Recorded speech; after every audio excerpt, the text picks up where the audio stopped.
शुभ संध्या दोस्तों, स्वागत है आप सभी का हमारे YouTube चैनल पुष्पोम एजुकेशन में।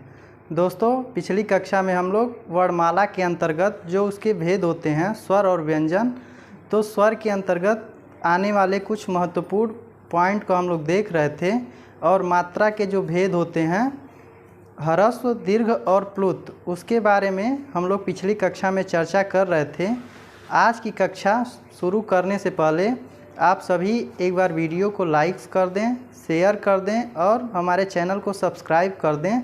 फिर हम आज की कक्षा शुरू करते हैं। आज की कक्षा के अंतर्गत हम लोग देखेंगे अननुनासिक, निरनुनासिक, अनुस्वार और विसर्ग। इन चीज़ों को हम देखेंगे। हिंदी स्वरों के अंतर्गत यह अननुनासिक और निरनुनासिक आता है, और जो अनुस्वार है और विसर्ग है यह स्वर के बाद जो व्यंजन आता है उसके अंतर्गत ये चीज़ें आती हैं। तो आज हम इसके बारे में चर्चा करेंगे। कुछ लोगों को ये चीज़ें पता तो होती हैं लेकिन इनके चिन्हों की जानकारी नहीं होती है। जैसे हम लोग जब भी किसी चीज़ को लिख रहे होते हैं तो इसके कई सारे, जैसे ये चिन्ह आप देखेंगे, यह विसर्ग का चिन्ह है, तो इसको हम लोग ऐसे बिंदी कह के पुकारते हैं, यानी इसका जो हिंदी में शुद्ध उच्चारण नाम है उसको हम नहीं जानते हैं। तो आज इन्हीं सब चीज़ों की चर्चा हम आज की कक्षा में करेंगे। आज आप सभी लोग यह वीडियो शुरू से आखिरी तक अवश्य देखें और एक भी वीडियो मिस न करें, क्योंकि 2-3 दिन से ही हिंदी व्याकरण की शुरुआत हुई है और बेसिक चीज़ों से इसको बताया जा रहा है। तो आप एक भी कक्षाएं मिस न करें। आपको प्रतिदिन सायंकाल में ये कक्षाएं उपलब्ध करा दी जाएंगी यूट्यूब पे। आप सभी लोग या तो हमारे चैनल को सर्च करके देख सकते हैं, या फिर जिन्होंने सब्सक्राइब किया होगा उनके पास नोटिफिकेशन के रूप में पहुंच जाएगा। तो आइए आज की कक्षा हम शुरू करते हैं। पहला है अननुनासिक। अननुनासिक का जो चिन्ह होता है उसको ऐसे चंद्रबिंदु जिसको हम कहते हैं, यह अननुनासिक का चिन्ह है। इसको शुद्ध उच्चारण के रूप में हम अननुनासिक कहते हैं। इसकी परिभाषा हम देखेंगे कि ऐसे स्वरों का उच्चारण नाक और मुंह से होता है तथा उच्चारण में लघुता रहती है। जो अननुनासिक होता है, ऐसे स्वरों का उच्चारण मुंह और नाक से होता है तथा उच्चारण में लघुता रहती है। उदाहरण में हम देखेंगे, जैसे में लिखा है गांव, दांत, आंगन आदि। जब इसको आप उच्चारित करेंगे, गांव, दांत, आंगन इत्यादि चीज़ें जब जिस पे चंद्र बिंदु लगा हो, जब ऐसे शब्द आप उच्चारित करेंगे तो इसमें जो कह रहा है कि ऐसे स्वरों का उच्चारण नाक और मुंह से होता है, तो आपको स्वतः ही पता चलेगा ये जब आप इस शब्द को उच्चारित करेंगे तथा इसके उच्चारण में लघुता रहती है। ये चीज़ें अननुनासिक के अंतर्गत आती हैं और इसका जो चिन्ह होता है वह चंद्रबिंदु ऐसे होता है। इसको भी आप ध्यान में रखेंगे। फिर अगला जो पॉइंट आता है अनुस्वार। अनुस्वार के अंतर्गत क्या है कि यह स्वर के बाद आने वाला व्यंजन है। यह स्वर के बाद आने वाला व्यंजन है।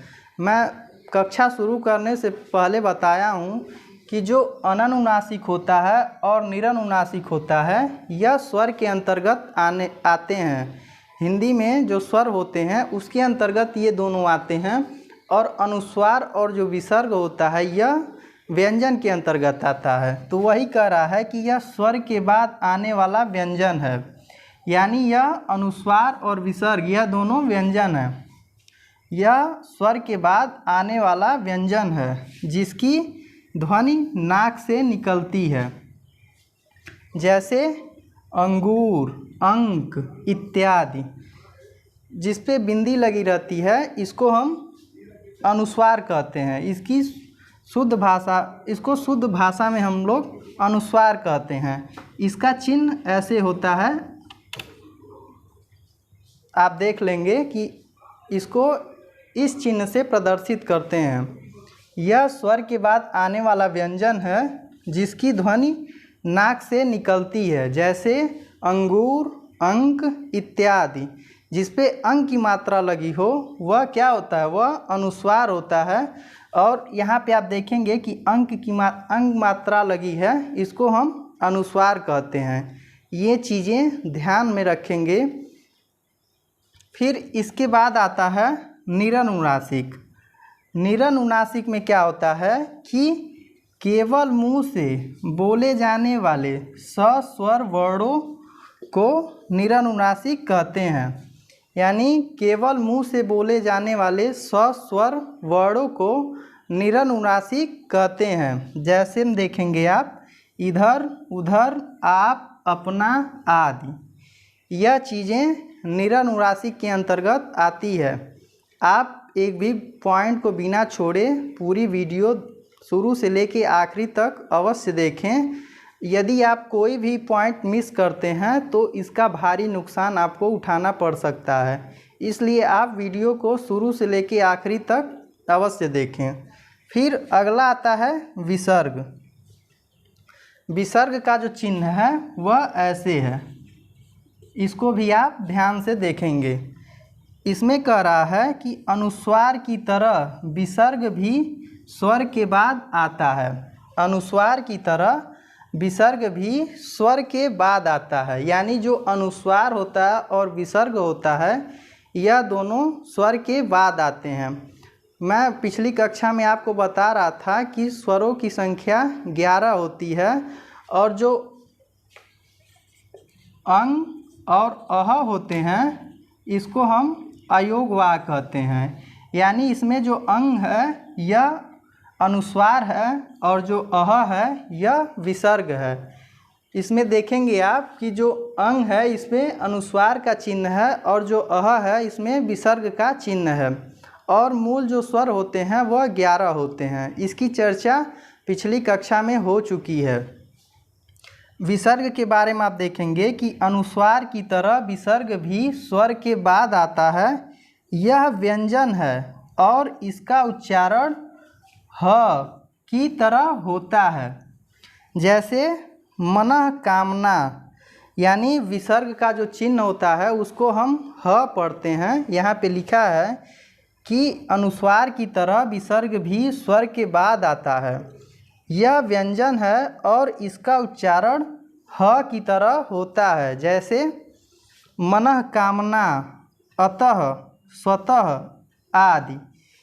ये उदाहरण के रूप में आप देखेंगे कि जो यहाँ पे विसर्ग का चिन्ह है उसको हम ह पढ़ रहे हैं। जो विसर्ग का चिन्ह है उसको हम ह पढ़ रहे हैं। इसका प्रयोग हिंदी में बहुत कमतर होता है, संस्कृत में इसका प्रयोग ज़्यादा होता है। आप संस्कृत के श्लोक को देखेंगे तो जहाँ विसर्ग लगा रहता है उसको हम आखिरी में ह पढ़ते हैं। तो यहाँ भी वही चीज़ है। और जो तत्सम शब्द होते हैं उसमें इसका प्रयोग ज़्यादातर होता है। तत्सम शब्द में विसर्ग का प्रयोग ज़्यादा होता है और जो तद्भव शब्द होते हैं उनमें अनुस्वार का प्रयोग ज़्यादा होता है। तो ये चीज़ें जो स्वर के अंतर्गत आती हैं और ये बहुत ही महत्वपूर्ण चीज़ें थीं जिसको ज़रूरी था आप लोगों को बताना। इसको बता दिया गया है, आप इस चीज़ को अच्छे से देखेंगे। और अनुस्वार और विसर्ग, जो अनुस्वार है और विसर्ग है यह न तो स्वर है और न व्यंजन, किंतु यह स्वरों के सहारे चलते हैं। स्वर और व्यंजन दोनों में इनका उपयोग होता है। जो अनुस्वार और विसर्ग है यह न तो स्वर है न व्यंजन है, यह स्वरों के सहारे चलते हैं और स्वर और व्यंजन दोनों में इनका प्रयोग होता है। अब जितनी भी बातें स्वर के अंतर्गत आती थीं वह सारी आपको बता दी गई हैं। अब हम अगली कक्षा में व्यंजन वर्णों को देखेंगे और व्यंजन के अंतर्गत जो उसके भेद आते हैं, जैसे स्पर्श व्यंजन, अंतस्थ व्यंजन और ऊष्म व्यंजन, इन सारे चीज़ों को देखेंगे और उनका उच्चारण स्थान भी देखेंगे। आज के लिए इतना ही। आप वीडियो को शुरू से लेकर आखिरी तक अवश्य देखें। फिर हम अगली कक्षा में